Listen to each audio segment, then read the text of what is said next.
Hoje o podcast é sobre sonho de ser um profissional bem-sucedido na área de TI. É uma profissão que vão pagar sempre bons salários nos próximos 20, 30 anos aí, eu não acho que até mais. Então, nós temos aqui na escola alunos do Top Carreira e alunos da Escola do Pensar que estão muito interessados em aprender sobre como chegar até aí. E eu trouxe dois amigos meus, o pai e o filho. Você tem um filho, tem dois, tem três. Quantos filhos você tem? Eu tenho 5 filhos, né? Contando com a minha enteada. São 4 meninas e o Júlio, aqui, que é um garotão. Quem foi o mais velho? Quem é mais velho? Mais velha é a Camila, que é minha enteada. Depois tem a Maíra, também que tem o apelido da Pimpolina. Aí depois veio o Júlio, a Amanda e a Luana. Hoje tá o Júlio aqui conosco na mesa. Tá a Amandinha ali e a Luana. Amandinha e Luana. Luana e Amandinha, depois eu quero ver vocês aqui na mesa, tá?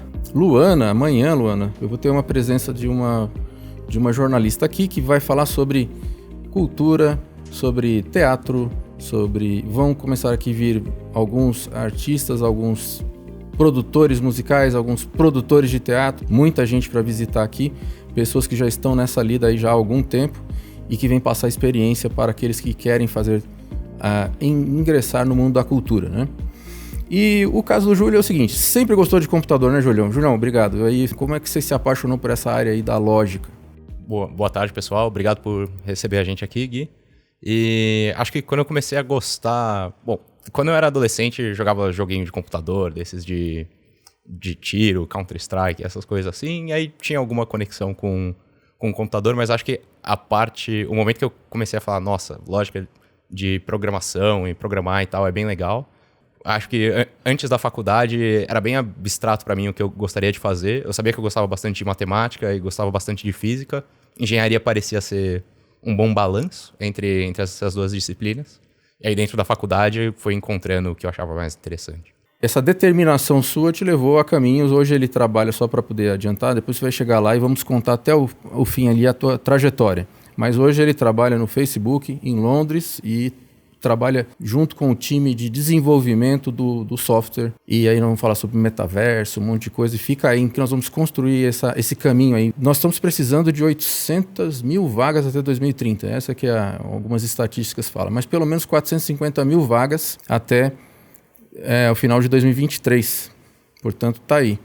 E o Brasil só forma entre 40 e 50 mil alunos. Então vai ter um gap aí, uma dificuldade muito grande de encontrar profissional na área. Aliás, já está tendo isso, né? Todos os lugares que eu trabalhei sempre tem um problema muito grande de, caramba, a gente precisa encontrar mais gente para trabalhar, para desenvolver coisas aqui dentro. E tem sempre o problema de, às vezes, as pessoas que aparecem, elas não estão preparadas ou elas não têm um conhecimento esperado assim, para já chegar e conseguir ser produtivo dentro do trabalho. Assim. Ou seja, vão ter que aprender lá dentro, até formar e tal. Isso não garante que ele vai conseguir, se a empresa vai poder esperar ele se formar lá dentro da empresa. Exatamente. Acho que vários lugares eles estão procurando não só alguém que está interessado em trabalhar com tecnologia, mas alguém que vai trazer coisas para a mesa já e vai conseguir contribuir do dia zero. E você está com quantos anos agora? Estou com 24. 24. Pois é, eu tenho visto assim, aqui no Brasil, a média salarial de um profissional de TI é quanto, mais ou menos? Vocês têm ideia? Eu tenho mais ou menos uma ideia, eu queria saber se você percebe isso aí. Porque pelo que eu tenho escutado de amigos, assim, começando a trabalhar, sei lá, saiu da faculdade, começou a trabalhar, alguma coisa em torno de 9, 10 mil reais por mês, assim. Para a maioria dos mortais, né, isso é um dinheiro que, para começo, tá bom, né? É um bom começo. É um bom começo. Né? E lógico que o céu é o limite nessa área aí, né? Dependendo do tipo de especialização que você tem, a capacidade. Quem ganha mais, o técnico ou aquele que é generalista, que lidera times? Acho que depende de como você quer justificar, depende de como você justifica o seu escopo, o seu impacto no final das contas. Acho que tem muitas pessoas que não pensam, que estão na área de tecnologia, mas não estão pensando na narrativa que o trabalho delas está contando, e estão só pensando, caramba, eu preciso resolver esse projeto aqui, que é entregar esse aplicativo, ou esse site, ou alguma coisa do tipo. E aí, para essas pessoas, talvez o limite seja mais claro de quanto essa pessoa vai ser remunerada ou não. Mas tem um outro grupo de pessoas que elas estão preocupadas com, tá bom, qual que é a história que eu estou contando com o meu trabalho. E aí, se você conseguir vincular uma narrativa consistente e que faz sentido para estar resolvendo o problema de alguém de verdade, o teto é bem grande, assim. Então, tem muito espaço para crescer. Então, o que você está dizendo é que a pessoa, para poder se dar bem, ele tem que ter tanto a visão do micro quanto a visão do macro do projeto. É isso, ele tem que saber fazer e saber para que aquilo serve e que problema resolve. Perfeito.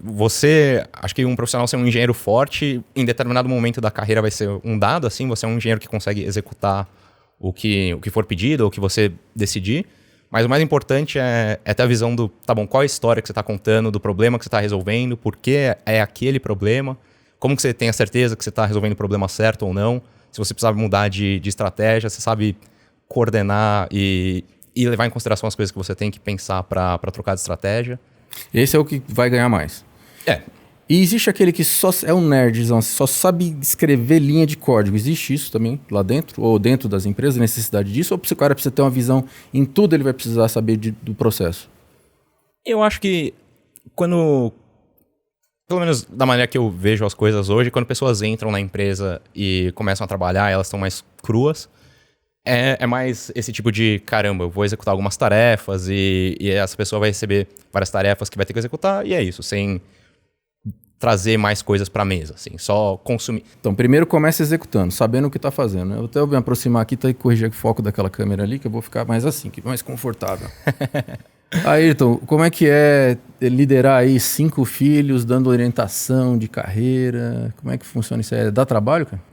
Na realidade, eu sempre deixei eles muito à vontade para decidir o que eles queriam, né? Começando aí pela Maíra, que é a mais velha.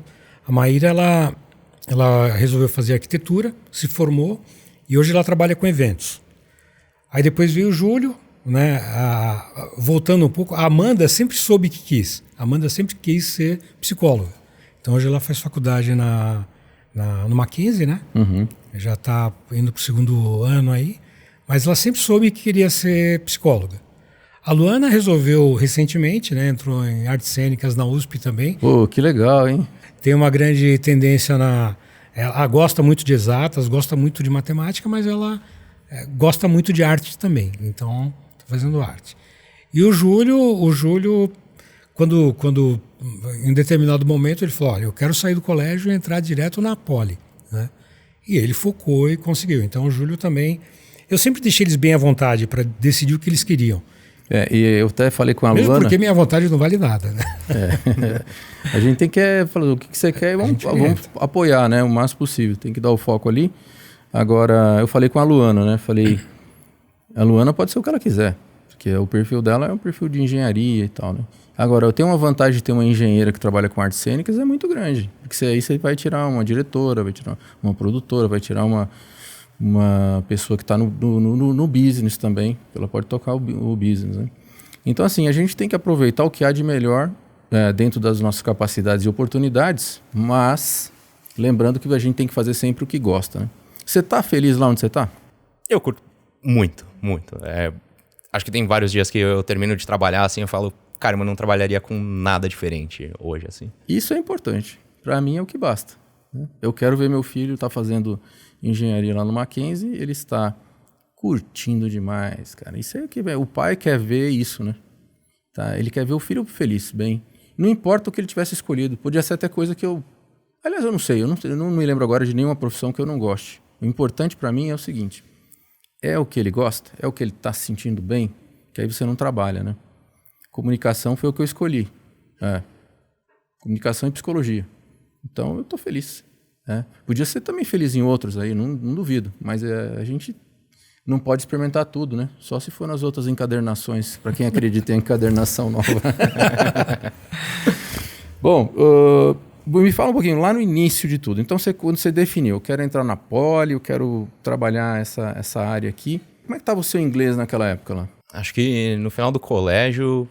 Eu falava inglês legal, assim. Eu nunca tinha tido uma experiência de... Viajei e tive que falar com várias pessoas, ou morei fora um tempo, tive que interagir mesmo. Mas tinha feito alguns anos de aula de inglês antes de entrar na faculdade. E depois que entrei na faculdade, não fiz mais aula de inglês, mas já tinha uma base legal para conseguir conversar e me virar. Você fez aonde inglês? Fiz no CEULEP. Seu app? Onde é esse? Seu app era uma... Ah, sim, um que tem um fonezinho de ouvir assim? É esse aí. Aqui eu pensei que era negócio de telemarketing, cara, que ensinava, né? Não parece, assim? Parece. Seu app. E no final das contas, chega um momento que eu acho que fica tão embutido no seu dia a dia que você nem pensa mais, onde que eu aprendi Ou que tal metodologia coisa. foi usada. Aí você também assiste filme, aprende? Assiste filme aprende. Eu tenho alguns amigos que trabalham comigo hoje que falaram, cara, eu nunca fiz curso de inglês, mas quando inglês virou importante e eu precisava conseguir me comunicar, Netflix, só legenda em inglês, só áudio em inglês. É isso que eu vou falar. O pessoal quer aprender inglês com legenda em português, dá? Complicado. O cérebro, ele é muito inteligente. Ele vai pelo caminho mais fácil. Tá ali, ele vai ler. Sim. Não adianta, né? E aí, mas acho que um ponto interessante do Netflix é que, ainda assim, eu tenho amigos que, beleza, aprenderam bastante inglês no Netflix, mas você ainda vê que em detalhes do idioma, assim, de como você constrói sentenças, você vê que tem alguns erros que você fala, falta um pouquinho de refinamento, assim. Então, falta entender um pouco como é que conjuga determinado verbo. Chama de inglês quebrado, né? Fica meio quebradinho. É como se a gente fosse... Come artigo, come preposição. Perfeito. Então, funcionalmente, se comunicam perfeitamente, mas tem um polimento que dá para ser feito no inglês dele. Mas isso pode atrapalhar quando você quer passar dentro de um time de trabalho, a ideia real do que você está pensando pode atrapalhar, não? Sempre pode atrapalhar, e aí acho que tá aí um incentivo para, tá bom, não se acomodar e falar, eu já consigo me virar em inglês, mas sempre tentar gramática, como é que eu dou um passo a mais e corrijo. E gramática é importante nessa hora. Perfeito. E geralmente é gramática que falta, é entender, tá bom, um tempo verbal a mais ou um artigo a mais, como é que você usa ele no lugar certo. Passado, presente, futuro, né? Isso tem que... Sim. Se bem que no inglês é bem mais fácil, né? Essa coisa de... Bem mais simples, né? Ele fala que inglês é a língua de índio. Eles falam isso aí, né? É bem simples. Como é que foi esse negócio de inglês para eles? Bom, a Camila, que ela tá trabalhando no laboratório farmacêutico agora, né? Tá focando bastante no inglês, porque esse laboratório é japonês e eles exigem que ela tenha uma fluência boa no inglês. Ela está se dedicando bastante. A Maíra nunca quis saber muito, então... E ela não... A Maíra tá aí? Não, a Maíra não tá. Agora, já a Luana, ela aprendeu basicamente lendo, estudando na escola, assistindo Netflix. E a Amanda se dedicou nos últimos 2, 3 anos aí também, bastante no inglês, evoluiu bastante. Né? E tá Amanda, sério, que legal, hein? Amanda tá dando até aulinha de inglês agora. Ô, Amanda, puxa, bastante. Vem ajudar a gente aqui, Amanda. É da psicóloga. Isso. Vou perguntar para ela, ô Amanda, você quer fazer psicologia para área clínica ou para área... Coloca no microfone ela lá. Você quer para área clínica ou quer para área de empresas, né? O que você quer? Acho que nenhum dos dois. Eu acho que é mais escolar, social, talvez seja mais esse viés. É acadêmico também. Opa, legal, estamos precisando de pesquisadores, né? Pois legal, que bom. E lecionar também, né? Quem sabe? Sim, com certeza. Que ela já está dando aula. Legal, vai fundo. Você está numa Big Tech, que é o Facebook. Você poderia estar trabalhando em outra Big Tech qualquer. A diferença muito entre o nível de proficiência que você conseguiu dentro da sua área, de TI, de programação, de gestão de projetos. Você teria que adquirir outros skills para poder trabalhar numa outra Big Tech, por exemplo? Eu acho que entre Big Techs talvez seja bem parecido o que é esperado. O ambiente interno é parecido. Né? Inclusive, tem um monte de gente que sai de uma, vai para outra, vai da outra de volta para uma. Então, acaba que é meio parecido. Acho que é meio parecido os mundos. Porque quem manda é a tecnologia vigente. Então, o que você precisa aprender, por exemplo, de linguagem? O que vigora? Como que o programa que você trabalha hoje, o aplicativo, né, que você trabalha, que ele é escrito em que língua? Em que linguagem? Eu acho que o que precisa aprender de linguagem... Precisa aprender a programar. Precisa aprender lógica. Precisa aprender lógica. E acho que o que é esperado que você entenda são geralmente 2 conceitos. Um é o conceito de algoritmos e outro de estrutura de dados, assim. Então, quando você for para as entrevistas e estiver tentando entrar em uma dessas empresas, você pode escolher a linguagem de programação que você quiser para resolver os problemas de entrevista. Ele vai te dar um problema e você vai ter que resolver? Essa é a entrevista? Perfeito. Entrevista para entrar em uma dessas Big Techs. Tem algumas entrevistas. A maior parte das entrevistas é focada em problemas de algoritmo. Então, o entrevistador vai falar, Guilherme, tudo bem? Aqui está o nosso algoritmo, o nosso problema, vai te descrever um problema e aí, como é que você resolve? E... Que nível de assim, logo no início, bota uma coisa hard, assim, ou é mais fácil, assim, ou tem pegadinha, como é que é isso aí? Geralmente, o primeiro problema, às vezes é um problema de aquecimento, assim, porque às vezes a pessoa que está sendo entrevistada está nervosa também e precisa dar uma aquecida para esquentar os motores. Você ficou nervoso? Eu fiquei bem nervoso.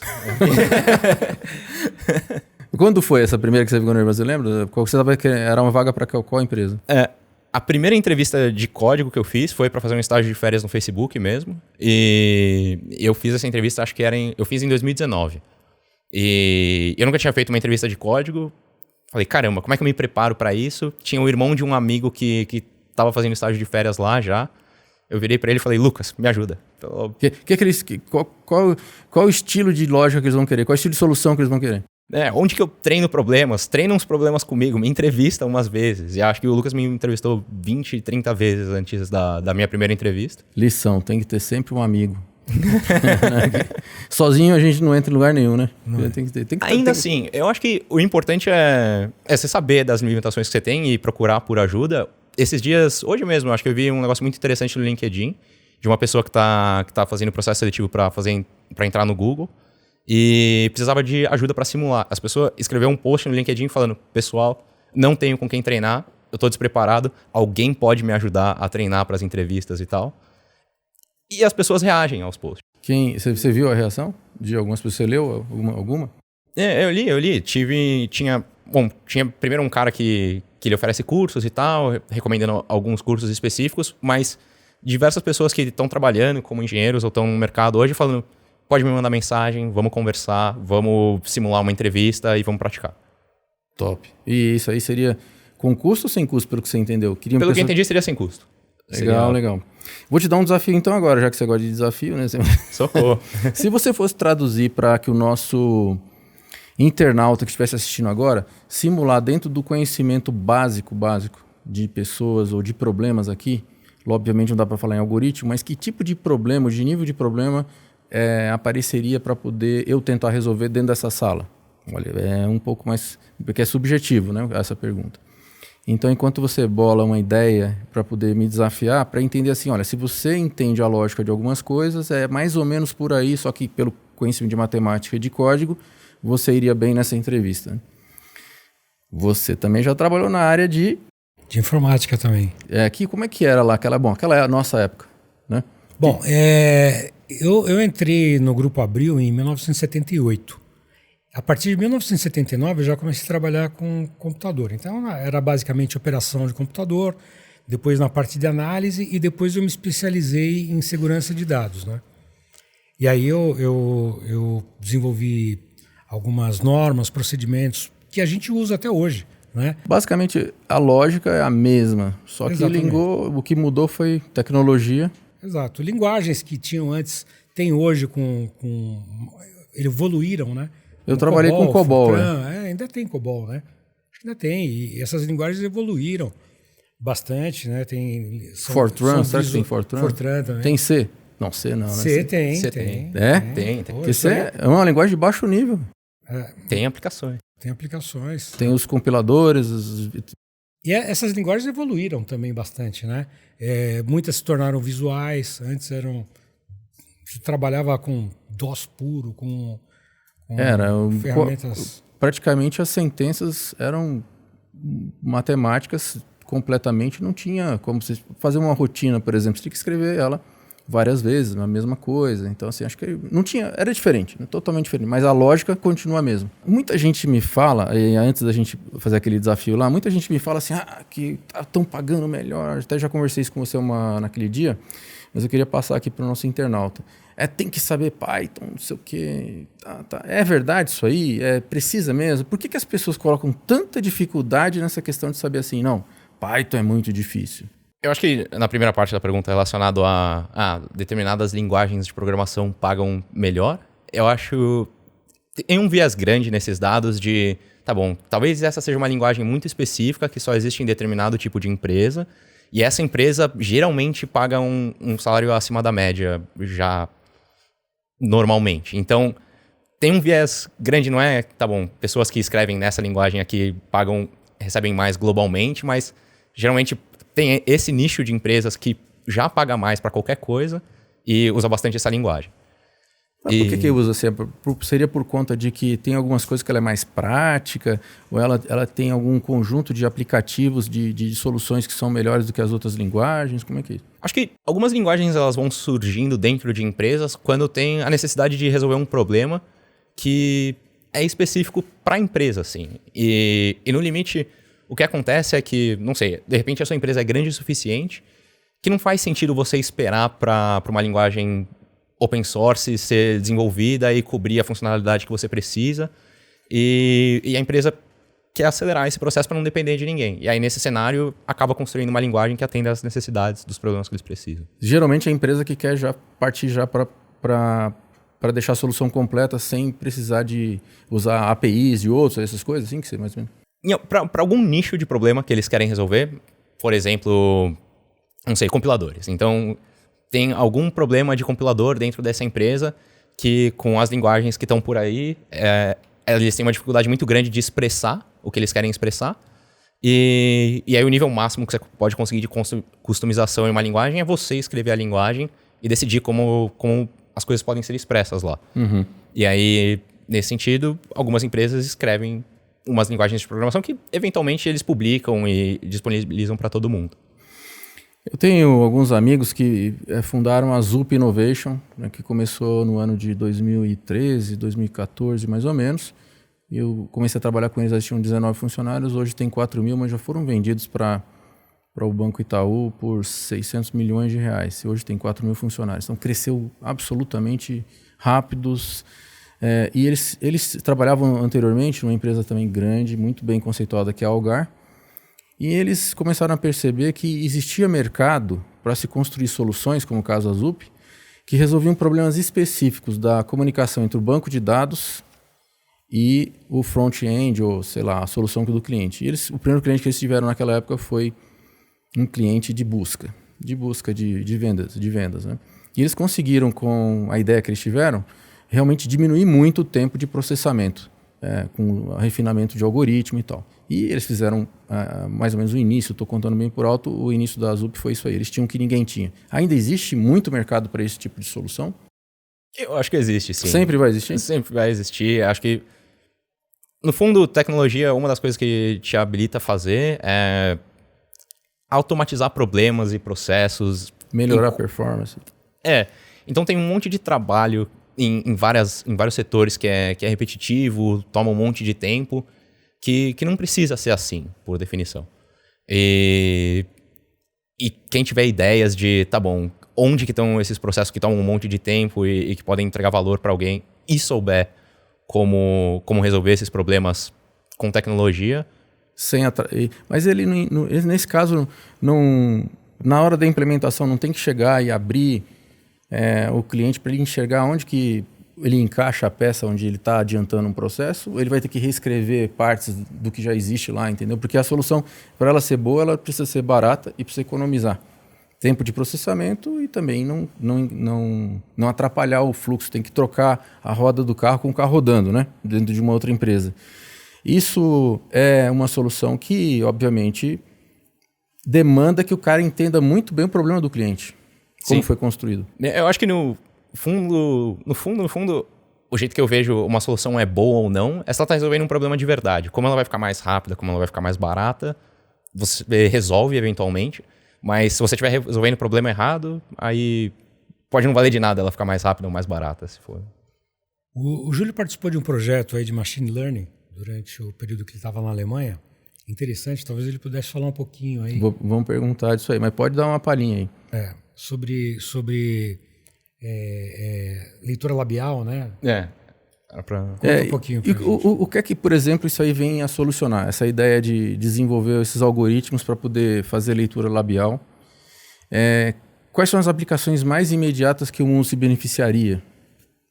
Acho que pensando no meu projeto específico, de novo, para defender o que eu estou falando aqui, o problema que eu queria resolver não era um problema de leitura labial.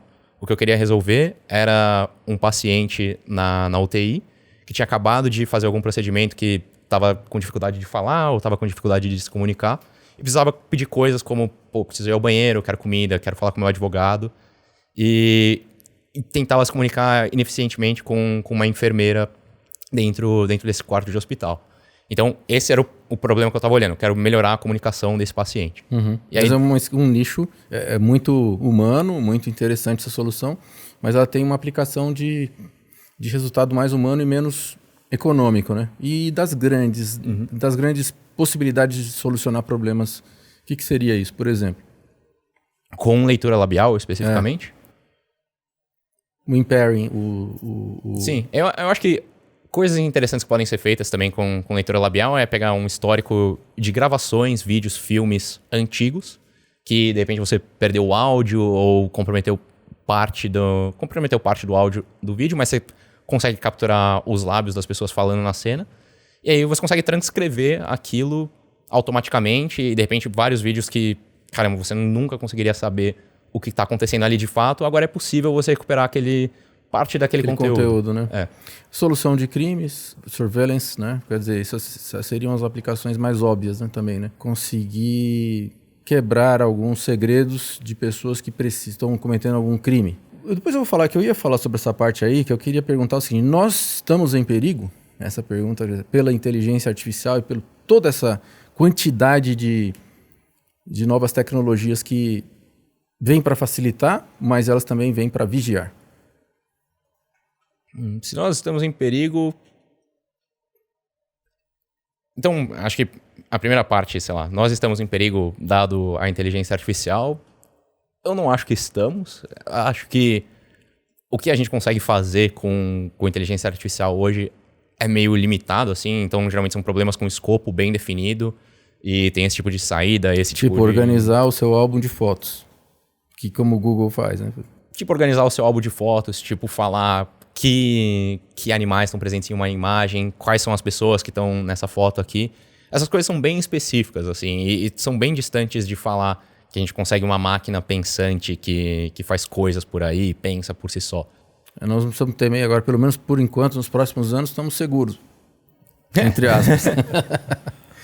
Mas vamos lá, para a primeira entrevista, você tem que... vou tentar ver se eu vou conseguir resolver, não prometo, né? Resolver um problema que seria de um nível lógico que o entrevistador vai colocar para poder ver se o nosso aluno consegue imaginar essa entrevista e o tipo de problema que ele vai se deparar.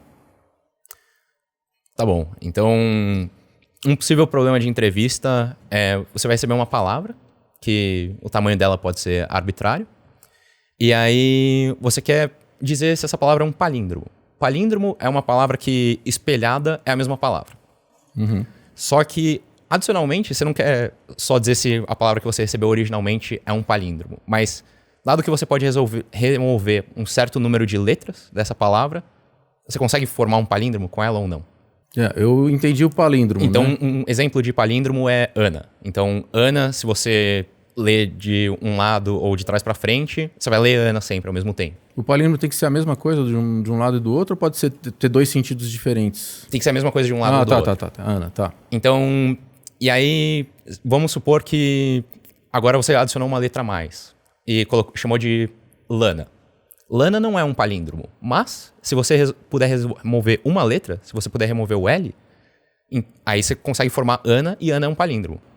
Certo. Então, o seu problema é, tá bom, dado uma palavra arbitrária, e dado que você pode tirar um número arbitrário também de letras dessa palavra, você consegue formar um palíndromo.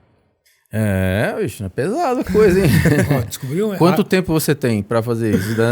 Para poder resolver um problema nessa entrevista? As entrevistas têm 45 minutos, geralmente. E para essa questão ele vai te dar quantos minutos? Depende. Essa pode ser uma questão que dure a entrevista inteira, pode ser uma questão que dure 20 minutos da entrevista. Depende do quão familiar o entrevistado tá com os conceitos que ele precisa estar com essa solução e o quão rápido ele consegue escrever a solução. E aí, Jefferson?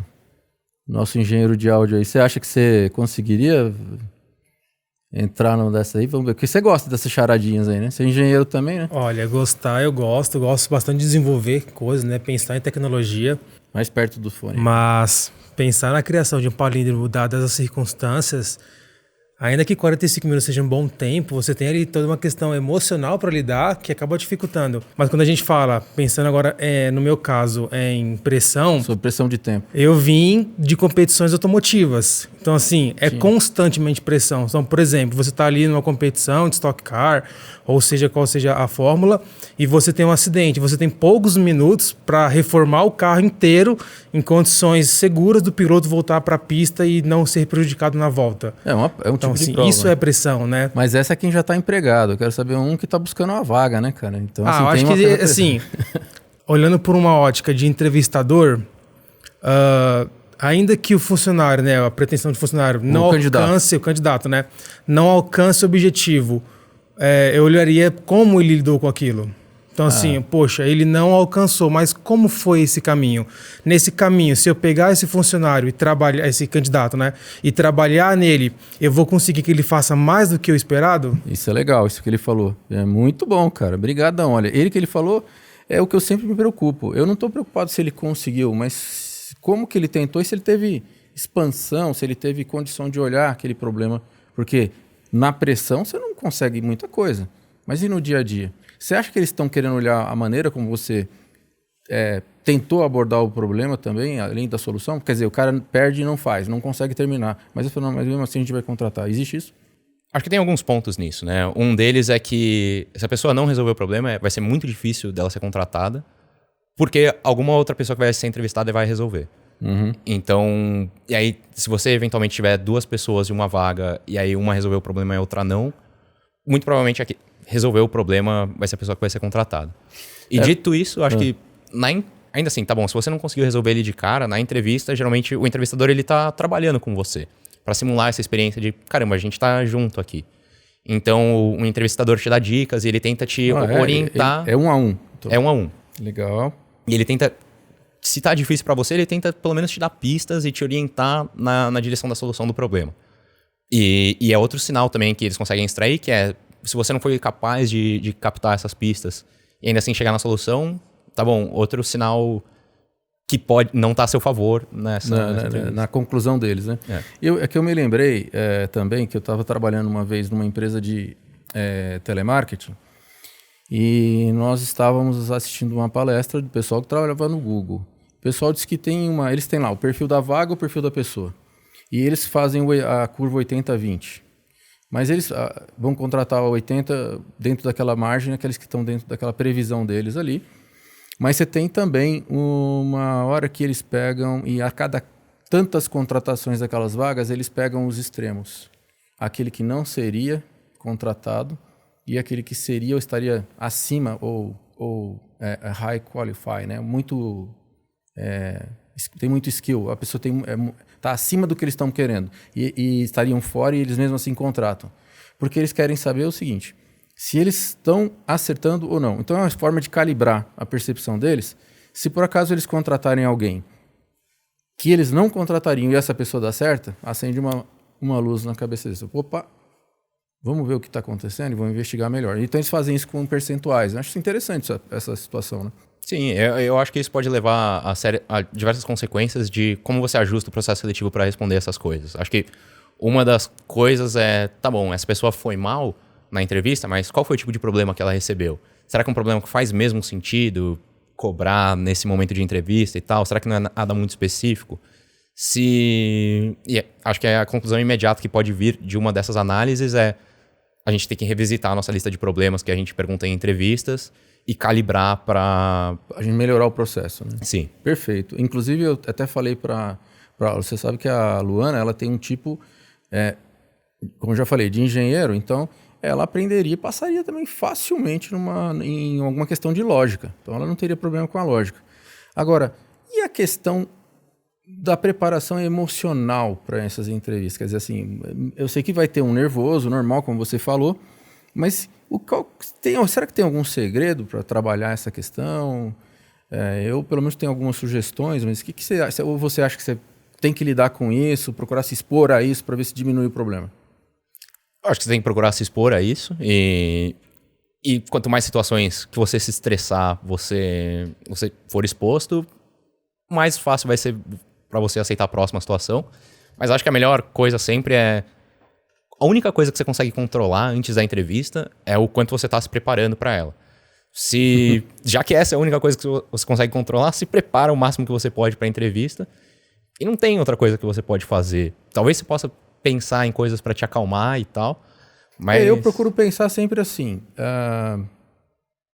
Nunca participei assim mas todos os dias você está sendo colocado à prova, né? Então eu vou, por exemplo, prospectar um cliente.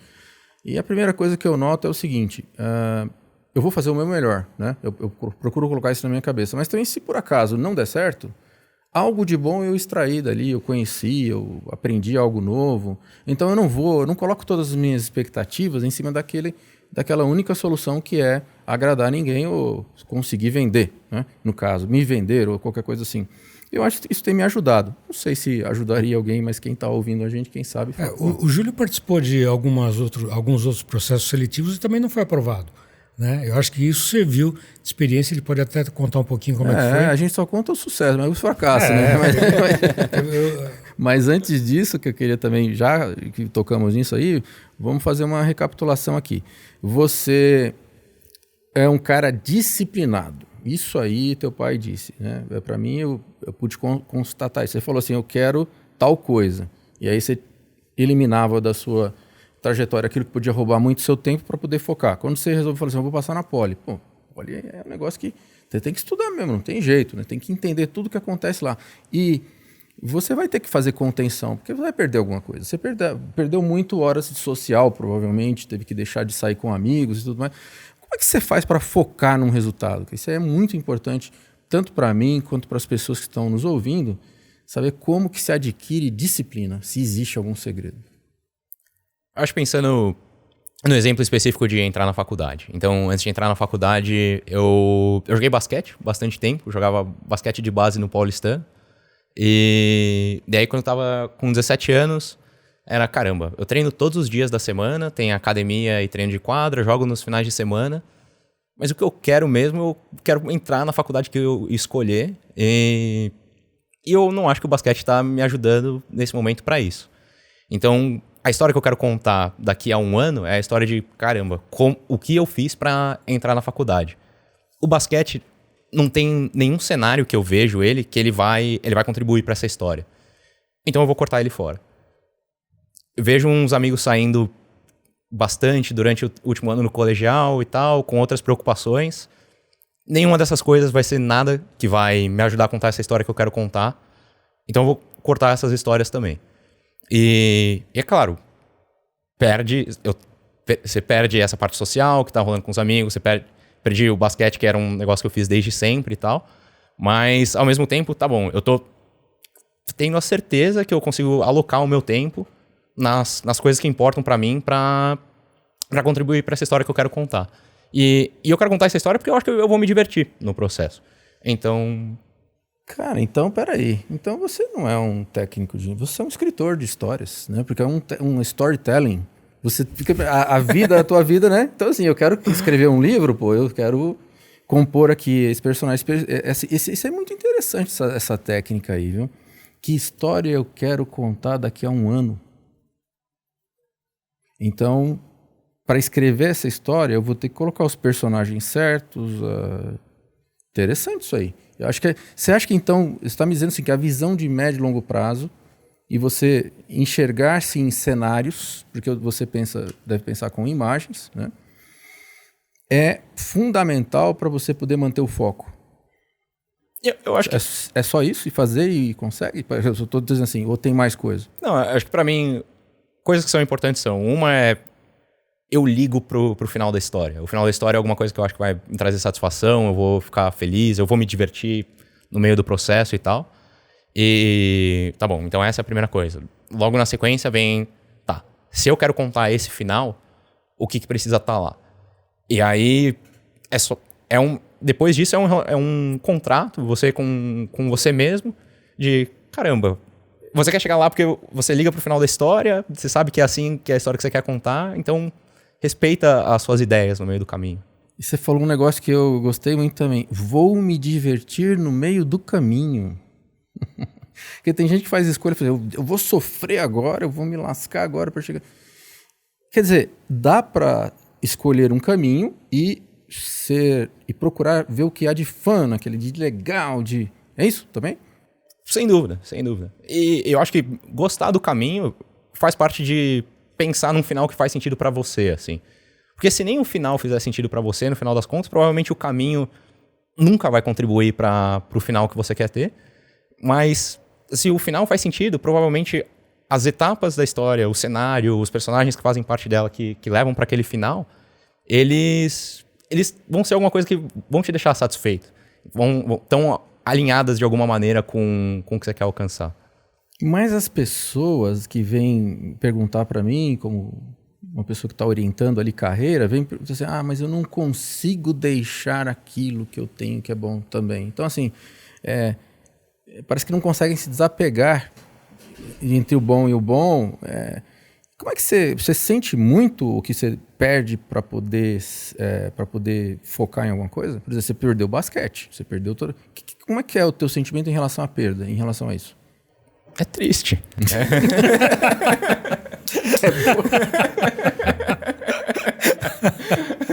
Olha, até foi engraçado quando o Júlio, ele tinha 17 anos, né? Ele chegou para mim e falou, pai, ele já era militante no clube, ganhava um saláriozinho lá, né? Ele chegou, pai, vou parar de jogar basquete. Queria jogar nas Olimpíadas, né, de 2000 e... não sei quando. Podia ser um foco, podia ser uma escolha. Mas era um dos focos, mas ele chegou, pai, eu vou parar de jogar basquete. Eu falei, hã? Aí ele falou assim, se eu não parar de jogar basquete, eu não vou entrar na poli, eu quero sair do colégio e entrar na poli direto. Eu falei, então para. E aí me pediu para comprar livros de matemática, livros de física, e o Júlio ficou, acho que desde março, né, Júlio, até o final do ano, estudando. Foi treineiro até na Academia do Barro Branco, lá da Polícia Militar, passou também no curso e tal, mas fez IME, né? O que aconteceu foi que na metade do meu ano de vestibular, assim, eu tava fazendo uns simulados e tal, resolvendo uns exercícios. Falei, olha, eu acho que eu posso passar na poli, assim. Mas e esse tal de ITA e IME, eles sempre têm umas provas difíceis e tal. Será que dá? E aí, tá bom, quais são os meus buracos de aprendizado, né? Caramba, eu acho que eu não entendo física. Eu olhava pra prova de física lá, eu falei, eu não entendo absolutamente nada disso. E como é que eu posso tentar cobrir esse buraco? E aí comecei a procurar livros que as pessoas usam quando estão se preparando pro IME e pro ITA. E aí comecei a comprar esses livros e durante as férias, quando o pessoal tava descansando de, sei lá, se preparando pro próximo semestre, eu tava lendo tópicos de física 1, 2 e 3, que eu achei que eles iam contribuir para chegar mais preparado para essas provas. E muita coisa do que você viu na prova da Poli, serviu, ajudou, lógico, né? Ajudou. Mas não era do nível, porque o nível de questionamento, eu imagino, né? Eu tô perguntando, para você entrar no ITA vai exigir mais ainda do que você estudou. O que eu acho que ajudou bastante foi formalizar conceitos na minha cabeça, assim. Então, acho que depois de ler os livros eu percebi que tinha várias coisas de física, assim, que eu meio cambaleava com algumas ideias, não entendia elas bem, eu sabia meio como operar alguns problemas e resolver, mas na hora que eu entendi o que estava rolando por trás, depois de ler os livros eu falei, tá bom. Você pegou o big picture da coisa. E aí vários dos problemas eles começaram a ser, é só mais um daqueles, e não, nossa, o que tá vindo aqui agora? Tá, e você tem que bater o olho e falar assim, é daquele estilo, é daquele campo de visão e que eu já conheço. Aí fica mais fácil. Exato. Relaciona essas ideias aqui, desses conceitos. Tá bom, eu entendo os conceitos. Como é que eu consigo esticar eles aqui para resolver esse problema? E eu acho que esses livros, nesse período, ajudaram bastante a formalizar esse processo. E isso aí que você está falando para mim chama-se visão sistêmica das coisas. Quer dizer, olhar de cima e enxergar causa e consequência e falar, esse se assemelha a esse, aí você começa a olhar de cima, eles chamam, na estratégia, chamam isso de visão de helicóptero. Como adquirir isso? Acho que praticando. Encontra algum campo, alguma disciplina que você curte e tenta sair um pouco de só entender como é que você faz aquele determinado problema, mas quais são as ideias? Quais são as hipóteses que contribuem para aquele problema ser verdade e tal? E isso, você pode escalar isso para diversas áreas também. Não precisa ser um problema de matemática ou de física. Pode ser alguma coisa que você está vendo no trabalho e tal. Tá bom, a gente acha que é esse produto que a gente tem que criar, mas por que a gente acha isso? Quais são as hipóteses que a gente está fazendo sobre como os nossos clientes funcionam, assim? Ou quais as hipóteses que a gente faz sobre como a gente vai conseguir colaborar com os parceiros e tal? Pega o que você já entende, o que gosta, analisa e procura extrair uma visão acima e começa agora a amplificar isso para outras áreas. Fala assim, agora vamos ver se a gente consegue fazer isso com outras áreas. O que isso tem a ver com aquilo, né? Sim. Aí você valoriza as perguntas. Sim. Você fez várias perguntas aí, né? Isso aqui veio para solucionar o quê? Né? Qual o método que eu usei aqui para poder agora entender uma que eu não gosto e eu não sei?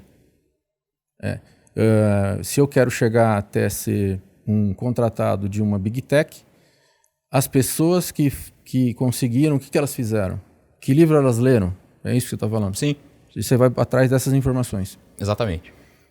E é fácil conseguir essas informações? Para a tecnologia é bem tranquilo, assim, tem muita coisa aberta na internet, procura no Google, você vai achar um monte de informação. Acho que só o cuidado que eu teria aqui, que eu acho que acontece às vezes, é de algumas pessoas usam consumir um monte de informação como uma certa forma de procrastinação, eu acho, de, caramba, você nunca toma ação que você precisa de praticar um exercício, por exemplo, no caso da entrevista.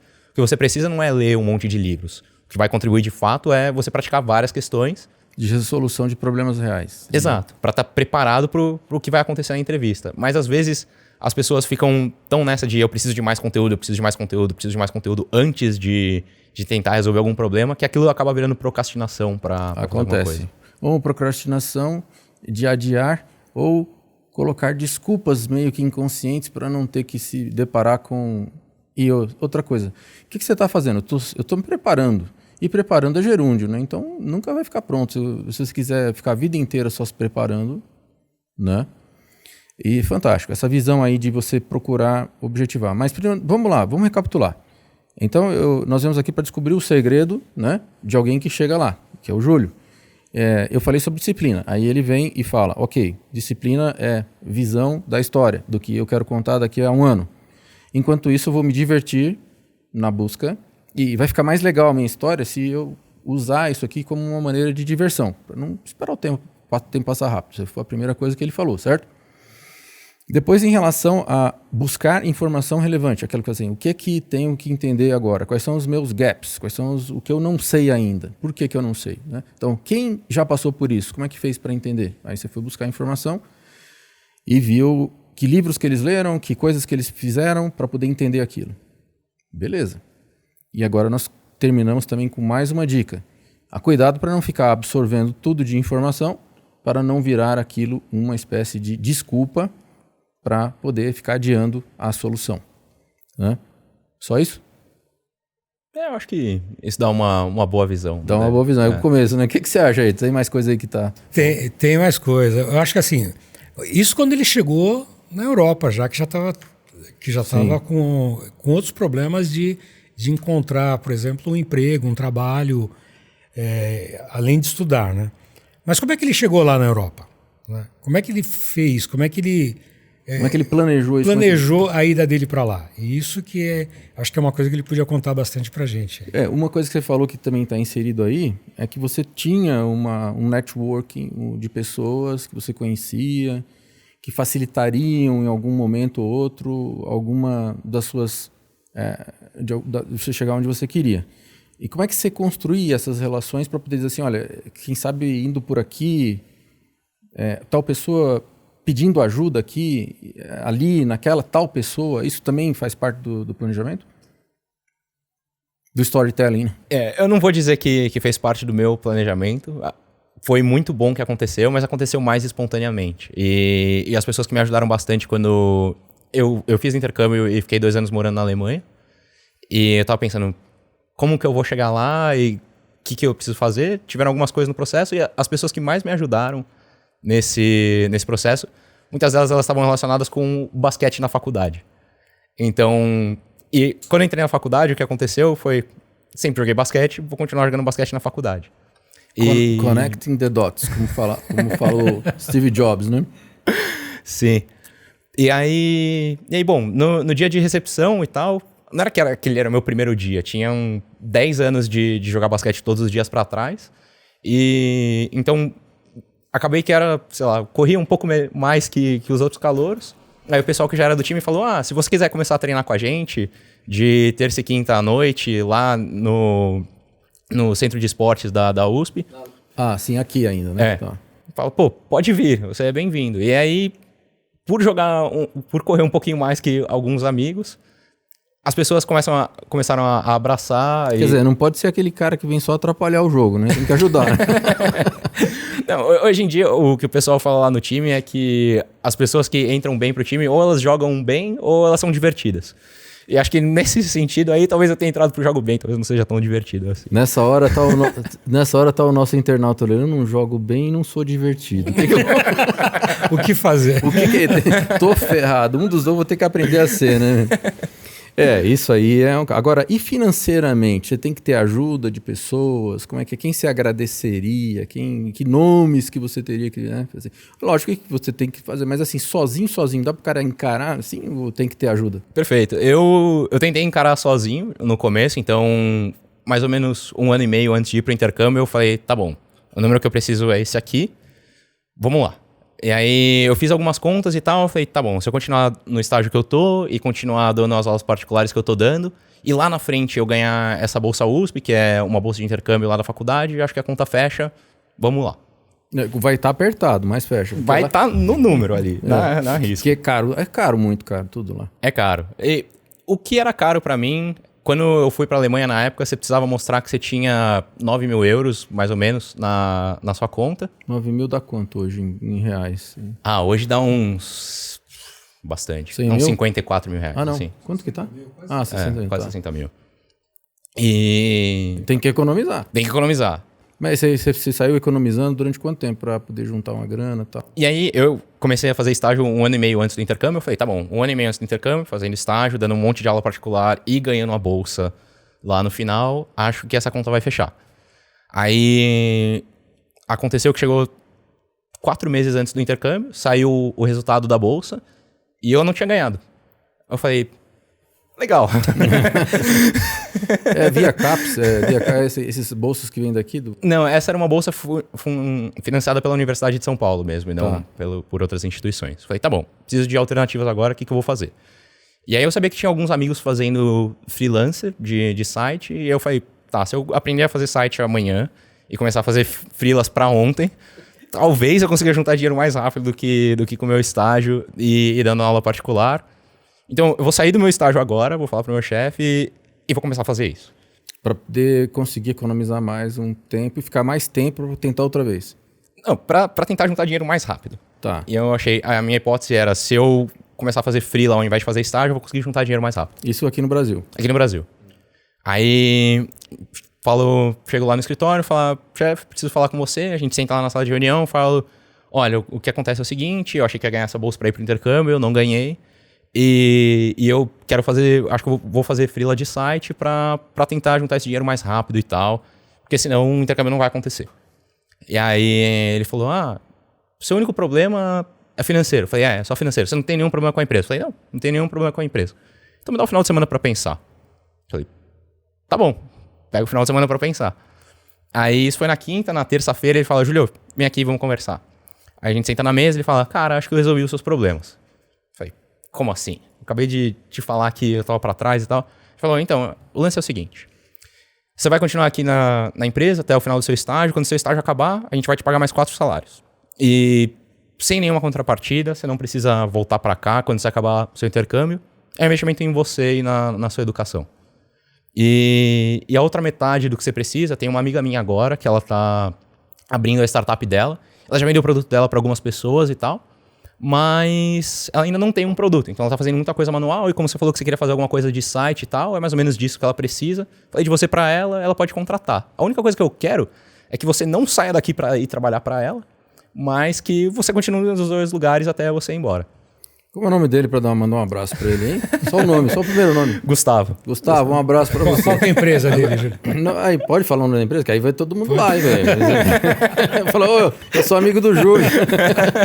Deixa eu te falar uma coisa. E lá você era engraçado ou você sabia jogar nessa empresa? eu tentava ser engraçado.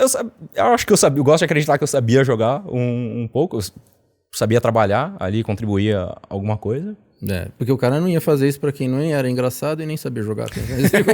Só se fosse filho, né?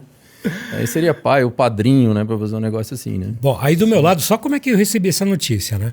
O Júlio chega pra mim, né, no belo dia. Ele já tava fazendo estágio com o Gustavo. E aí ele chega um dia, pai, vou parar de ir pra escola. Como assim você vai parar de ir pra escola? É que eu vou fazer. O pai não quer ouvir nunca, né? Não, é que eu vou fazer um estágio de manhã e um estágio à tarde. Eu falei, e a escola, Júlio?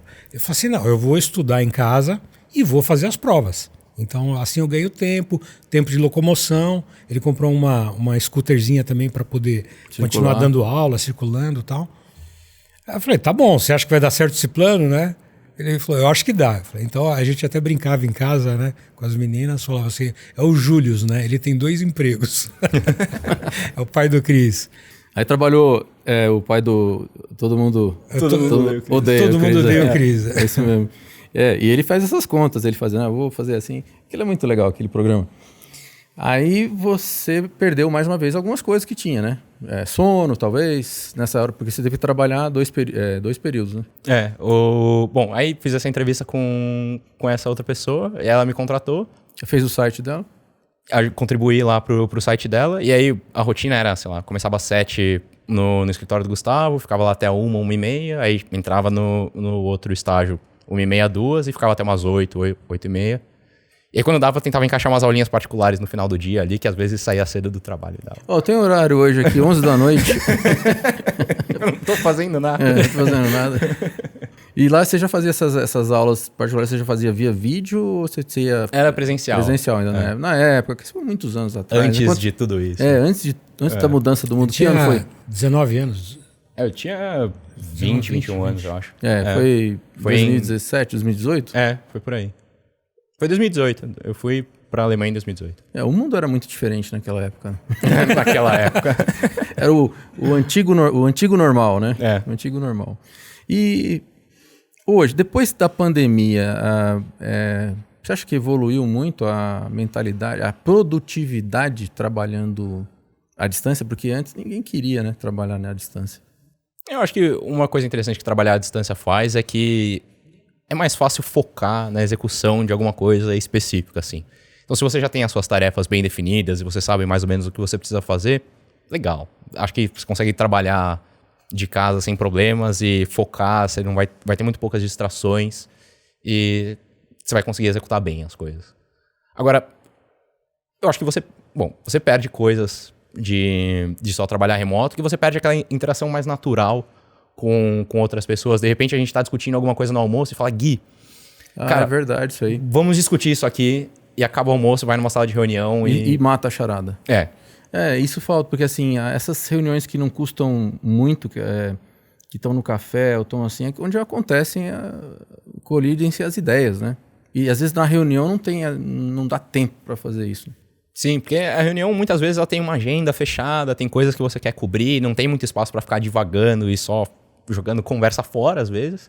E jogando conversa fora aparece muita coisa útil também, que serve. Que utiliza. Não, inclusive, aquele livro que diz De Onde Vêm as Boas Ideias, fala sobre isso, lá do Steven Johnson, né? É o nome do autor. Ele fala que não haveria condições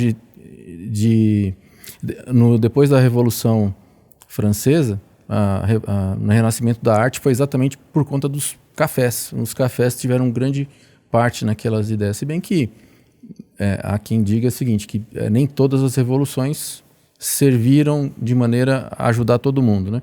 Ajudaram sempre uma casta, uma elite maior. Mas, enfim, isso não é assunto aqui. Acontece o seguinte, é que se não tiver essa colisão de ideias meio despretensiosa, o projeto pode perder. Pode perder insight, pode perder tudo. Isso aí, como é que resolve? Tá aí uma boa pergunta. Como é que resolve? Como é que você traz mais essa experiência de estar dentro do escritório para o cenário remoto, em que todo mundo está remoto? Aí a gente vai chegar na solução do metaverso, né, cara? Facebook quer agora fazer o metaverso. E eu tenho assistido discussão entre gente, principalmente o pessoal de games, né? Eles estão apostando que isso não vai funcionar. Porque eles estão tomando como parâmetro, provavelmente, o que eles já viram de tentativas de metaverso, né, anteriormente. Né? Como é que você vê isso, Júlio? Dentro lá da empresa, e como é que você vê pessoalmente, assim, como é que isso pode funcionar? Como isso pode funcionar, eu não sei. Não é esse o problema que eu tô pensando, ou que eu penso, mas olhando para o processo, eu acho que a empresa que está tentando fazer isso é uma empresa que sabe resolver problemas de maneira geral e consegue colocar as pessoas certas para resolver os problemas certos.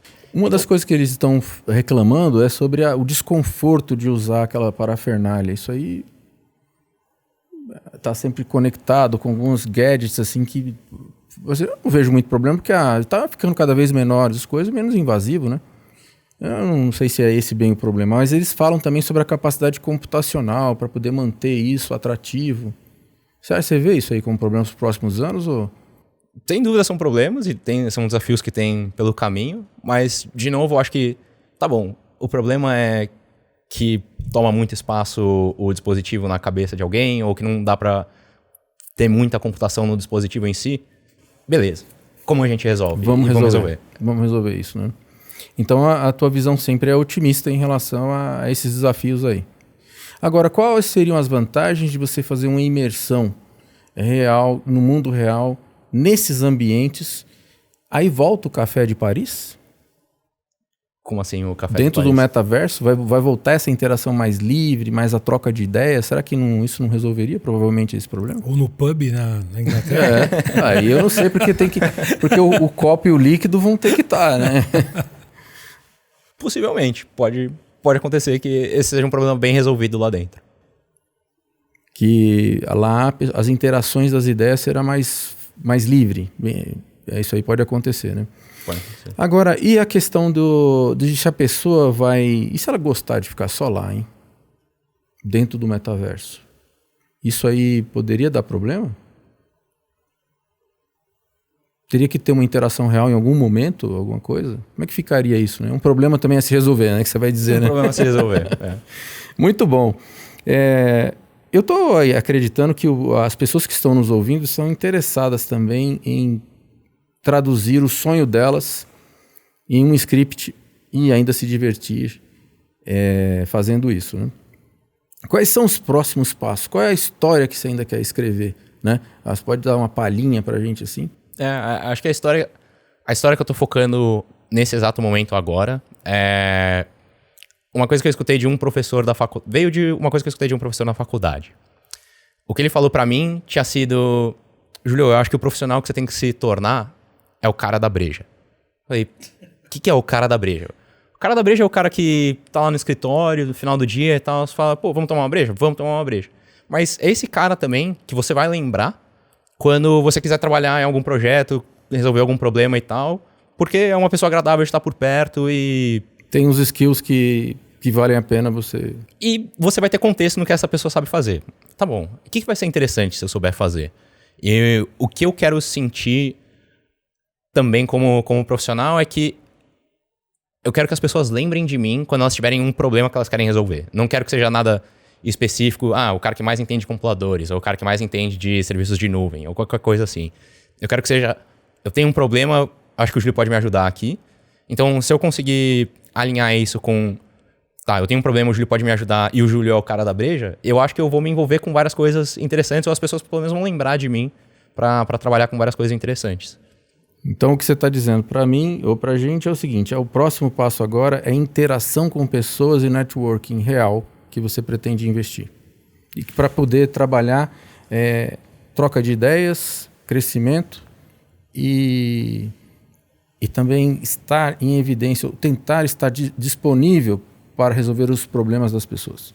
Acho que tem duas componentes aqui. Uma é isso que você mencionou, de estar disponível, as pessoas terem ciência de quem é você, com o que você pode contribuir. E a outra coisa é estar preparado para realmente lidar com os problemas que aparecerem e, tá bom, não é só papo, você vai conseguir contribuir, vai conseguir resolver os problemas que vierem e que as pessoas te procurarem para trabalhar em cima. E aí, e acho que nesse sentido, o que eu tô pensando agora a respeito de como que eu me preparo para lidar com diferentes tipos de problemas. Então, tem projetos que são mal definidos ou que são numa área completamente diferente do que as outras pessoas no time estão fazendo. Tá a fim de trabalhar? Tô.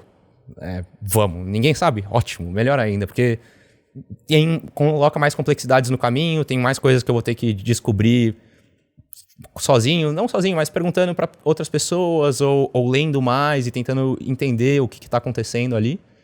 E acho que o objetivo agora é esse, assim, como é que eu consigo me expor a vários desses problemas bem desconexos. Para abrir novos caminhos neurais. Né? Tá trabalhando isso aí. Entendi. Agora, uma coisa. Isso vai exigir você perder alguma coisa também? Ou já perde-se menos nessa... Ou você não parou para pensar nisso? Talvez o que eu esteja perdendo aqui é... Tá bom, eu corro o risco de não virar especialista em nenhuma área. E para alguns tipos de problemas você precisa de um especialista que entende muito como otimiza aquela parte específica de um sistema. E talvez isso seja alguma coisa que eu não seja capaz de fazer lá na frente. Isso aí já é conhecido, esse problema. Quanto mais você se desenvolve na carreira Y, né? Na carreira onde você tem, ou você vai para especialista, ou você vai para generalista, liderança de problemas complexos de forma mais subjetiva, você vai ter que escolher e vai ter que deixar as especificidades para alguém que goste daquilo e que se apaixone por ser preciso, né? Então aí eu entendo que você vai perder. Quanto tempo você pretende levar nessa fase aí de alcançar esse hub? Eu gosto de acreditar que tá em um ponto que eu me sinto confortável em ser o cara da breja e pular em vários problemas, tá em um intervalo, sei lá, de 1 a 3 anos, assim, tá nesse espaço. Nesse espaço de tempo dá para conhecer muitas pessoas que vão na caminhada também ter essa mentalidade aberta para estar sempre gostando apaixonadamente por resolver problemas. Sim. Eu percebi que você gosta de resolver problemas complexos. Né? Então, a sua postura é um problema. É difícil. O quanto ele é difícil? Aí começam as perguntas, né? Alguém já resolveu? É isso? Eu acho que sim. Acho que é só estar interessado... Bom, no fundo, você tem que estar interessado em algum espaço, né? Então, muito provavelmente tem problemas que eu não vou conseguir resolver eles bem ou não vou estar interessado porque é alguma coisa que eu não gosto e sei lá, talvez nunca aconteça que eu me interesse por aquela área específica, mas dado que é alguma coisa que eu tenho interesse, tá bom. Não faço a menor ideia de como a gente vai fazer isso hoje. Ótimo, mas por que eu não sei? Onde que estão os meus buracos de aprendizado aqui? Onde estão as pessoas que eu preciso conhecer, que elas saibam, talvez? Então, às vezes, pode ser que alguma coisa que não seja nem eu a melhor pessoa para lidar com aquilo. Mas eu consigo encontrar quem é a melhor pessoa e eu consigo colaborar com ela, eu consigo usar ela para me guiar e me colocar na direção certa para isso aqui. Existem livros, existem cases de sucesso nessa área, né? Sim. Aí começa a pesquisa novamente. Que legal, hein, cara? Bom, eu considero como sendo... Eu tenho mais alguma coisa que você queira falar? Você tinha falado? Porque lá no caminho da Europa houve várias coisas ali. E dentro já do Facebook, o que hoje você está fazendo que difere do que quando você começou? Porque você foi galgando algumas mudanças ali, né? Como é que foi? Você explicando assim bem de maneira geral. Eu acho que o que difere bastante agora é que agora, quando eu comecei, eu estava mais naquela parte de, tá bom, essa aqui é a minha tarefinha, é o que eu preciso entregar, vamos lá e vamos entregar, vamos fazer essa tarefinha acontecer. Como eu estou pensando agora é aqui que eu quero chegar. Qual é a tarefa eu ainda não sei, mas eu estou no processo de descobrir. Sabendo que é aqui que eu quero chegar, tem essas pessoas também que eu preciso falar com elas, porque quando eu chegar lá, alguém precisa usar isso que eu estou fazendo. E é bom essas pessoas estarem cientes de que isso está acontecendo agora, para quando eu chegar lá na frente não ter surpresas de, nossa, eu vim com um negócio novo aqui que ninguém estava esperando. Já estava pronto. Exato. E não só isso, mas também ninguém está esperando para usar o produto que você está escrevendo lá. Então é legal se você pegar um sentimento das pessoas também e saberem, para elas saberem, pô, eu tô fazendo isso, você tá interessado nisso? Se isso aqui estiver pronto, vai ser útil para você? E eu tô tentando pensar nessas coisas laterais à execução do projeto em si. Então, acho que essa, sei lá, é a maior diferença de quando eu entrei para agora. Agora, tá bom, quais são as preocupações adicionais? O projeto é legal, tecnicamente, excelente, mas preciso de pessoas que vão usar ele, a gente precisa de algum objetivo bem definido. Como é que a gente sabe se a gente falhou com ele? Falhar rápido é tão importante quanto ser bem sucedido com o projeto. Se eu conseguir, tá bom, se eu demorar 3 meses e eu conseguir falhar em 3 meses, ótimo. Se eu demorar 6 meses, falhar em 6 meses é pior do que falhar em 3 meses. E falhar precisamente também é muito importante tá bom, o que é uma falha crassa? O que é uma falha forte? Uma falha estratégica. Por exemplo, ninguém já estava pronto, por exemplo. Já tinha essa solução em algum lugar e era bem melhor que a nossa. Essa é uma falha crassa. Uma possibilidade. Outra coisa pode acontecer que, tá bom, isso seria uma maneira de enxergar o projeto falhou completamente e a gente deveria largar ele. O que é muito ruim de acontecer é um cenário que você não falha assim. E você também não tem sucesso como você gostaria. Então é um cenário que... Nem tem ganhador, nem perdedor. Você chega e... Tá bom, a resposta que eu tive para essa minha solução foram de alguns usuários que não foram significativos, não foram tão relevantes do espaço. Então a gente está na dúvida se o que aconteceu, a gente falhou ou na realidade ainda tem algum valor que a gente consegue tirar disso aqui? Tipo, se não impactou na mudança ou não trouxe um benefício para uma maioria, só para uma minoria que no fim o projeto não se pagou, seria uma falha crassa? Seria, acho que falhar crassamente é ótimo e ter sucesso é ótimo também. O problema é ficar muito tempo no meio termo sem saber, tá bom, eu deveria trocar de foco e procurar outras iniciativas agora ou eu deveria investir mais ainda nisso aqui que tá rolando porque tá tendo muito sucesso isso. Então, pode falar, termina. E aí acho que o foco agora é, tá bom, como é que eu consigo... O que tem que acontecer para minimizar esse tempo de incerteza que eu não sei se eu tô falhando ou se eu tô sendo bem sucedido?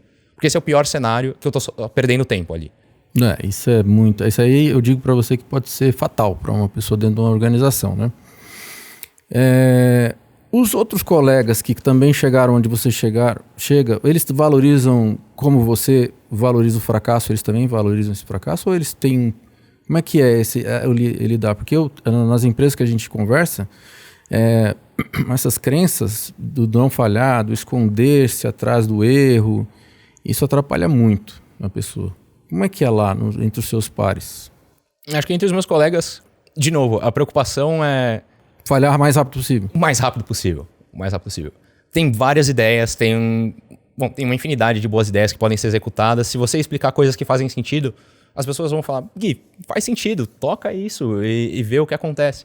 Mas agora, se você não conseguir dar uma resposta definitiva naquilo, aquilo funciona ou não, esse é um problema gigante. Então, se você conseguir falhar rápido com alguma coisa e falar, tá bom, essa ideia é ruim por causa disso, uma resposta bem objetiva, você mostrou lá com dados, é difícil de duvidar que falhou mesmo, excelente. Esse seria um projeto... Tá bom, o projeto pode ter falhado, mas foi uma iniciativa bem sucedida, que conseguiu provar alguma coisa. Quando você vem com uma ideia para eles, para um tipo de solução e abordagem de solução, e você propõe algo, eles fazem um exercício de... onde você buscou essa informação? Ajudam você a... Não criticando a tua ideia, mas ajudam você a verificar o quanto você está partindo de premissas sólidas? Eles também fazem esse brainstorm? Eu acho que acontece bastante do exercício de, tá bom, esse aqui é o meu plano, isso aqui é o que eu quero fazer. Uhum. Compartilha ele com algumas pessoas e essas pessoas elas vão levantar perguntas no seu plano. E elas vão levantar perguntas que vão questionar hipóteses que você tem. E se você não fez a lição de casa ainda, você vai ter que fazer a lição de casa para responder aquilo. E é geralmente assim que vem as contribuições na ideia em si. Então você escreve um documento, expressa a ideia do que você quer fazer, e as pessoas vão questionar coisas ali baseadas na experiência delas e um pouco de bom senso e raciocínio lógico nas coisas. Ninguém vai desafiar um dado específico que você está mostrando, a não ser que seja bem crítico, mas vão questionar só, tá bom, como é que isso soa? Isso soa bem? Quais são as perguntas que me vêm na cabeça quando eu leio isso? Você consegue responder essas perguntas e acalmar minhas dúvidas? Então, eu posso fazer uma síntese de que as pessoas que estão trabalhando com você e com você, elas trabalham sempre buscando o mesmo direcionamento da solução e contribuindo com perguntas para poder fundamentar melhor, até para eles poderem entender melhor e ver o quanto você está focado no big picture. É realmente de fazer... É uma solução focada? Ele partiu de premissas verdadeiras? Ele tem como comprovar através de dados ou de fatos as necessidades são reais, que ele está tentando resolver? Então elas são também críticas assim.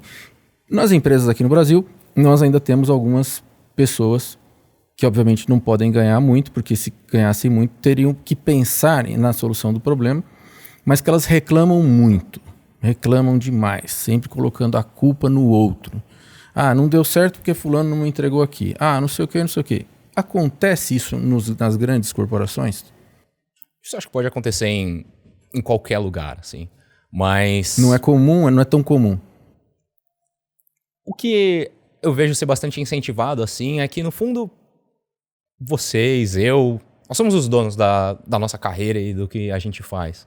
Então, se tem alguma coisa que não está funcionando, é sua responsabilidade, você deveria resolver. Se o projeto falhou e você estava envolvido, você pode olhar e falar, ah, tá bom, a culpa é do Júlio. Você pode pensar, tá bom, se a culpa foi minha, o que eu tenho que fazer nas próximas Onde que eu falhei em não comunicá-lo direito? Como eu não engajei ele para que ele pudesse trabalhar? Então ele vai ter que pensar sempre... Ele pode procurar o responsável, mas sempre mostrando aonde que ele errou também, né? Exato. Então, se a gente trabalhou em algum projeto junto e o projeto falhou, se eu pensar, caramba, por que ele falhou, o que eu fiz de errado, e você pensar, caramba, por que ele falhou, o que eu fiz de errado, e a gente discutir essas coisas, acho que tem grandes chances de em conjunto e olhando para as nossas falhas também, encontrar, tá bom, o que aconteceu, qual que foi o problema aqui, e como é que a gente conserta nas próximas. E aprende baseado nisso e toma ações nos problemas que você for encontrando ao longo do caminho, não só esperando, tá bom, a comunicação aqui dentro da empresa é muito ruim, isso não funciona. Tá bom, se é muito ruim, propõe alguma coisa que funciona melhor para você, pelo menos. E talvez não seja a solução mais genérica para todo mundo, que vai funcionar em todos os setores da empresa, mas propõe alguma coisa e discute. Porque, pelo menos, você está tomando uma iniciativa de estar tentando resolver um problema, as pessoas que podem ajudar, elas vão ter menos trabalho, porque elas vão ter que partir do zero, você já construiu alguma ideia, e as pessoas podem começar a discutir aquela ideia. Eventualmente, você pode pegar alguma pessoa que está interessada em discutir como a comunicação dentro da empresa funciona, e chegar em um final muito mais legal do que o final que você tinha pensado. Todos esses ambientes de projetos, eles são feitos com softwares de Project Manager, esses aplicativos onde você tem condição de discutir o assunto e as fases, fasear. Como é que chama isso? São aplicativos de management de projetos, né? Isso existe também lá? E são aplicações internas, vem de third party ou são desenvolvidas pela própria empresa? Tem de tudo. Vocês usam esses aplicativos como o Trello, essas coisas assim? Tem de tudo. Tem muitos times. Cada time é bem autônomo e pode fazer o que quiser. Tá. Mas eles, em geral, você tem que usar mesmo um gestor de projetos, um software gestor. Você não precisa usar nada, se você não quiser. Pode usar só o papel. O que você precisa fazer, você precisa resolver os problemas. Se você quiser escrever numa planilha de Excel, se você quiser escrever post-it no escritório... O negócio é o seguinte, o trabalho tem que estar pronto. Exato. Isso aí. Agora, quando você trabalha de pessoas muito remotas, tem que falar, marcar, tem fuso horário, etc e tal, aí é obviamente melhor fazer um projeto onde você possa pelo menos deixar um post lá, um comentário... Isso aí utiliza-se a gente se comunica muito. Tem diversas fontes de comunicação, documento que compartilha, escreve post, chat. Vocês usam o próprio Facebook para poder se comunicar internamente? Tem uma ferramenta que se chama Workplace, que é um Facebook interno, e a gente usa bastante o Workplace para... Um tipo Messenger. É uma intranet com coisa. Né? Legal, cara. Sucesso pra você, amigo. Muito obrigado. Cara, eu aprendi muito, viu? Eu não sei, eu fiquei pensando aqui, imaginando. Olha, você também pensa assim, fica imaginando como solucionar problemas do nosso dia a dia, da nossa realidade? É mais ou menos esse approach que a gente usa? É verdade. Assim, se você for observar bem o que o Júlio falou, né, e transferindo para nossa realidade, tudo que você vai fazer, que pode dar certo ou errado, a culpa é sua. Né? Então, você tem uma equipe e você não conduziu direito a sua equipe e não conseguiu direito um resultado. A culpa é sua, continua sendo sua. A gente costuma muito botar realmente a culpa nos outros, né? Quando a gente devia olhar mais para a gente mesmo. Então você vê que várias pessoas acabaram tendo sucesso depois que faliram algumas empresas. Então errar é bom. Errar é bom que você ganha experiência, você renova os teus conhecimentos, né? Aprende mais e tem uma grande chance de ter sucesso depois. Muita gente fala em começar startup, eles falam qual é o segredo da startup? Sonhar grande, começar pequeno, errar muito e andar rápido. E muita gente também fala assim, né? Pô, essa atividade dá dinheiro, isso dá dinheiro. E eu acredito assim que tudo que você faz se dedicando ao tempo que o Júlio tem no trabalho dele, que a Luana está tendo na atividade dela, a Amanda... Vai ter a compensação. Vai ter a compensação futura. Então, tudo que você faz com dedicação, você vai ter um resultado bom. Outro que falou assim, você procure sofrer bastante, já foi o country partner da Sennheiser, né, que veio aqui. Sofre agora bastante. Não, foi o Lino Campion que veio, ele falou isso aí, foi o Lino Campion, que ele falou, tudo que você sofre bastante agora, sofrer, ou você tem que administrar as perdas agora, vai te facilitar no futuro. Se você quiser folga agora, isso vai dificultar no futuro. Ou seja, as duas coisas são antagônicas e verdadeiras, né? Então, dá uma focada, como o Júlio aqui nos ensinou. Agora, vai haver perda? Sim, claro, mas sofre um pouco agora, que isso vai facilitar muito no futuro em muitas soluções de problemas lá na frente. Então ele acha o seguinte, que dá para ser, eu não estou condenando, mas tem um sonho aí que está pairando nos adolescentes, que ganhar muito dinheiro sendo jogadores de videogame, né? Então tem essa fase da vida do adolescente que ele pensa. Eu procuro fazer para eles o seguinte, pensa no funil, né? Então existe, gente, jogadores que estão fazendo muito dinheiro, mas quantos fracassaram para chegar? Bom, aí você vai falar em funil, o teu funil para chegar na Big Tech, trabalhar no Facebook em Londres, também foi muito forte, foi até mais forte, né? Então, assim, pega a visão de lá da frente e procura ser feliz e procura ser dedicado já a partir de agora. Quer dizer, vai ser fã, né? Você falou divertido. Vamos ver quanto isso vai ser divertido contar essa história. Hoje você está aqui contando essa história. O que você achou? Foi divertido, foi divertido. Acho que o que eu acho que é a chave é as pessoas elas precisam se expor a várias coisas, né? Porque pode ser, tá bom, se o seu foco for muito limitado, vai ser difícil de você encontrar alguma coisa que você curte bastante, que você quer contar a história, às vezes você tem poucas opções e você acaba escolhendo a que tem e não porque você explorou o suficiente.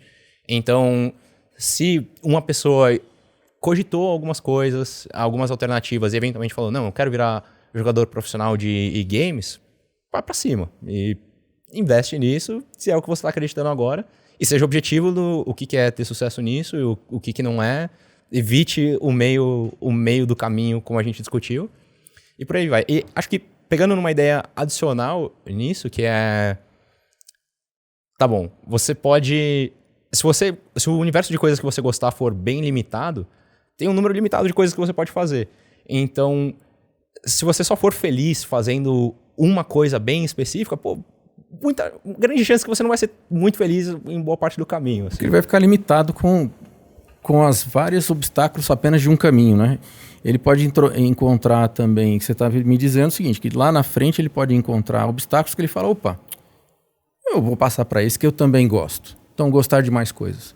Sim. Acho que um exemplo que eu penso hoje trabalhando como engenheiro é parte do meu trabalho é programar. Programar eu adoro, assim. Mas se for a única coisa do meu trabalho que me deixa feliz, eu vou ser muito triste. Porque boa parte do meu trabalho é falar com várias pessoas também, é me comunicar das maneiras que a gente mencionou aqui, escrever documento, escrever post. Eu posso não gostar dessas coisas e só fazer elas como parte do meu trabalho, mas vai ser uma droga. Você vai ter que aprender a gostar também dessas coisas. Exato. Se eu conseguir aumentar o universo de coisas que eu gosto também, duas coisas vão acontecer. Uma que eu vou aproveitar mais o caminho, e outra que eu vou ficar melhor nessas coisas porque eu me importo com elas e eu quero entregar elas da melhor maneira que eu posso. Faz todo sentido. Tem que tomar a breja, né? É a breja. Agora, 1, 2, depende da quantidade que a pessoa aguenta. Depois, daqui a pouco, a gente constrói um relacionamento aqui, aí o cara se perde, toma demais, aí estraga todo o network do cara. Gente, muito obrigado, Julião, legal. Ayrton, vocês são do coração. As meninas que vieram aqui, as 2 irmãs. Pandavora, eu tenho a impressão que Tom vai investir isso aqui, todo mundo, né? A gente tem que, das lições que eu tiro, é o seguinte: primeiro, a família, as pessoas que te suportam, né, vão estar sempre ali, né? Vão ter que sempre estarem também participando ali daquele conjunto de decisões, né? Pai, estou pensando nisso, estou pensando naquilo. Quer dizer, a gente não vai fugir disso. Aí, um dos grandes problemas que a gente encontra primeiro, arrumar um pouco esse relacionamento, minimamente, para a gente poder conseguir focar naquilo que a gente quer chegar, né? Algumas palavras finais, amigo? Algumas palavras finais? Tipo assim, acho que independente, sei lá, o pessoal que está ouvindo aí, independente de qualquer coisa, tenha certeza, explore coisas diferentes para encontrar alguma coisa que você se diverte.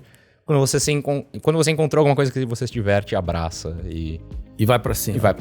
Ayrton, últimas palavras aí. Últimas palavras não, de hoje, né?